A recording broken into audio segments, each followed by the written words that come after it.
Well, Michael Flynn decided to try to explain away his comments, trying to blame the media, the fake news media, about what he said.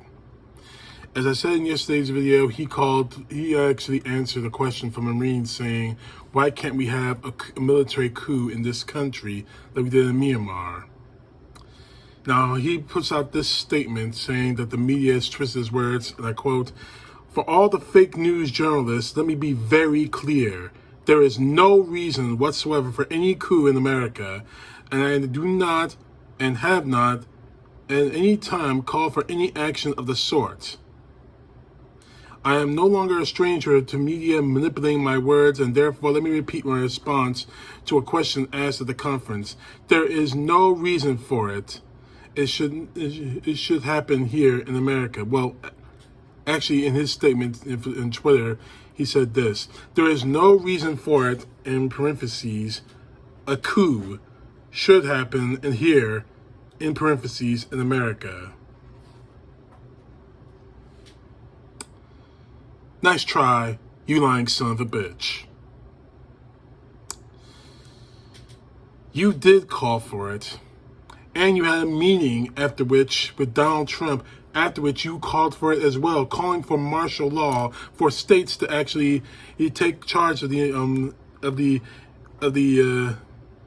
elections in order to try to flip the election to Donald Trump. You're a lying son of a bitch, and you know it. We got you on tape, you dumb bastard. You really think that this is going to really cover you? It's not. And I renew my calls for the Attorney General to press charges against him for treason. And I also call upon the Department of Defense, General Austin, the Secretary of Defense, to recall him to active duty to be court-martialed. This bullshit that they want to call Donald Trump's America is going to stop. One way or another. Now, Flynn, you can try to walk back your comments all you want, but we got you on tape, you lying bastard. You traitorous bastard. You're going to prison one way or another. So I suggest you get yourself ready, asshole. The second thing I want to talk about is obviously 100 years ago, today and yesterday, the Tulsa massacre. Now, previous presidents, not Donald Trump obviously, have talked about this. And as much as we want to say that things need to change, I don't think they're ever going to change. We're seeing right now in our country the loss of humanity. As much as President Biden wants to talk about bipartisanship, working together, it's never going to happen. Not when you have clowns in the Republican Party who are now pushing schools not to talk about instances like this, like the Tulsa massacre.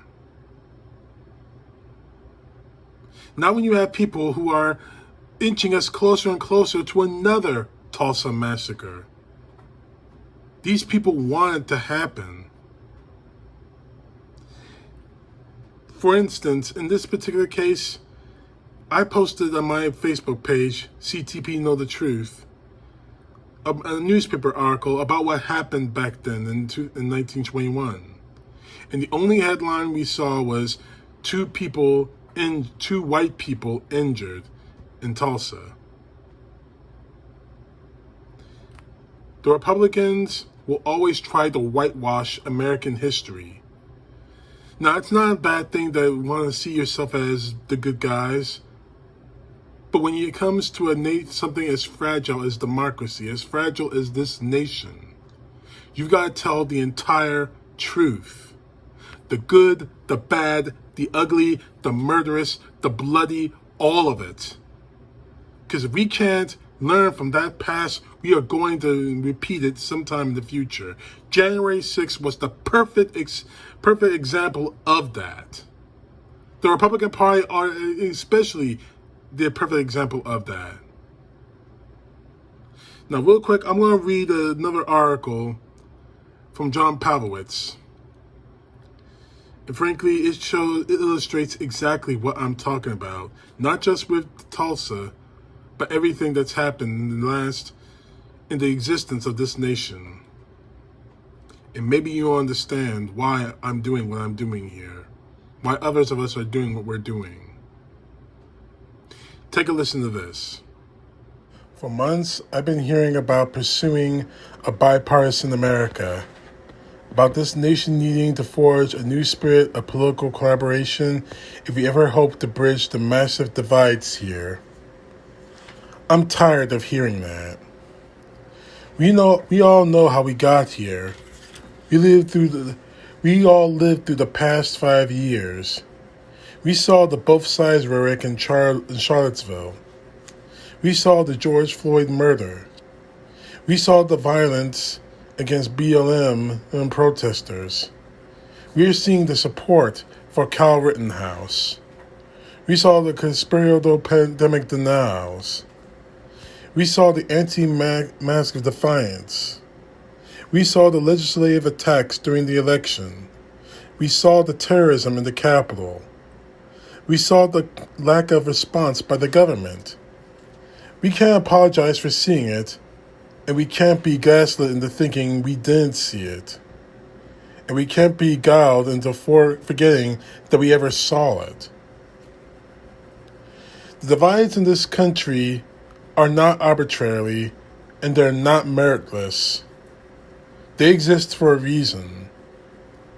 They're here because some of us simply refuse to tolerate racism and sedition and the systemic extermination of the diversity here. And we need to remember that.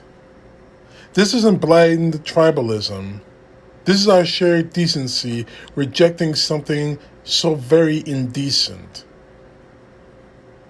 We need to stop talking about bipartisanship in America and start talking about humanity before it's too late. The idea of bipartisanship suggests that there are two different but very equal sides represented at any given moment.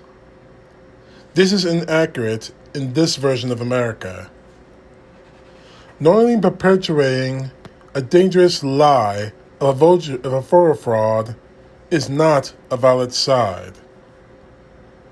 Fighting a thorough, objective examination of the deadly attack on Congress intended to overturn an election is not a valid side. Legislatively canceling the votes of people of color is not a valid side. Justifying the murder of unarmed people of color by law enforcement is not a valid side. Voting unanimously against COVID aid while opposing masks and vaccines in the wake of over 500,000 American deaths is not a valid side. Taking away the rights of women to have autonomy over their own bodies is not a valid side. Demanding teachers not to teach about racism in this country is not a valid side. Elevating such positions by implying that they deserve equal seat at the table is simply reckless. To claim a desire to work with the violent lunacy of Marjorie Taylor Greene or the nonsensical ignorant gun lust of Lauren Bobbitt or the unabashed sedition of Josh Hawley or the blind obstructionism of Mitch McConnell is at best disingenuous and at worst moral complicity. Throughout our history, there have been moments when unequivocal stands against an existential threat need to be made. That is where America is right now. For months, Democrats have been begging Republicans for a bipartisan investigation of the January 6th terrorist attack on the Capitol, and they have steadfastly refused. This is because the attack itself was partisan. That was the whole point. To overthrow democracy and deny the voice of the majority and silence an entire group of Americans. Since the moment the halls of Congress were breached, Republicans have laughably declared that the real culprits happen to be Black Lives Matter, Antifa, and the quote-unquote radical left. If they really believed this to be true, they would be loudly demanding an investigation right now. But they are refusing it. The only reason for a political party to resist documenting information about the Capitol attack is because they planned, supported, participated in, and stood to benefit from it. Period. Had the coup attempt been successful, and the last guy was still the president, and Republicans had the majority in Congress, do you really think they'd be talking about bipartisanship? Of course not. There are no false equivalencies here to be made at this place and time of history in this nation. The abomination of a political party is now nothing more than a death cult whose sole platform is appeasing, pleasing, and defending a wannabe despot. To elevate themselves to something worthy of partnership is political treason and theatrical heresy.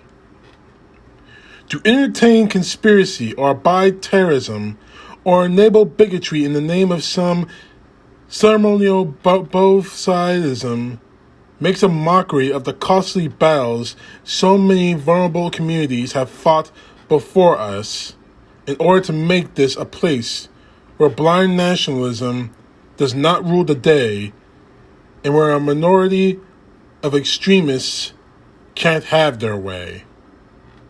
I don't care about bipartisanship. I care about protecting humanity. And the fight for that humanity places me on one side of a partisan political line that likely points to the inhumanity on the other side of it. I will not partner with terrorism, and I refuse to make peace with white supremacy, and I will not cooperate with fascists. I'm not apologizing for that, and neither should the rest of us. CTP, know the truth. God bless. Peace to the left, justice to the right.